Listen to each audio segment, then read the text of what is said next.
বাঁচানোর নাম হলো হয় ব্যাগটা আমাকে হাতে হেলতে হেলতে নিয়ে যাচ্ছে, ব্যাগটা আমার কাঁধে দিয়ে। আমি এতক্ষণ কথা বললাম, কথাগুলো কি হলো, কে শুনলো কথাগুলো, পুরো উড়ে গেল। আমাকে দেখো আমাকে কীভাবে ঠেলতে ঠেলতে নিয়ে যাচ্ছে।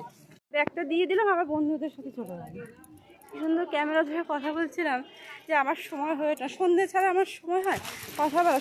সন্ধ্যের পরে আমার সোশ্যাল মিডিয়ার যত কাজকর্ম আমি সন্ধ্যের পরে করি। তারপরে ভিডিওগুলো আগে থেকে পোস্ট করা থাকে, যখন খুশি তখন ছেড়ে দিই, চলে গেল। খুব সুন্দর হাওয়া দিচ্ছে। যাওয়ার সময় রোদ ছিল, ছেলেকে আনতে এসেছিলাম, আবার বন্ধুদেরকে পেছনে দেখলো, বন্ধুদের সাথে কথা বলবে। তো হচ্ছে আবার ট্রেন আসছে, ট্রেনের আওয়াজ।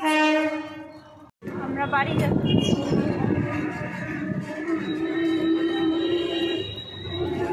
জল খেতে হবে, গলা শুকাচ্ছে প্রচন্ড। একবার রোদ, একবার বৃষ্টি, এক ঢোক জল আছে, এক ঢোক নাকি জল আছে।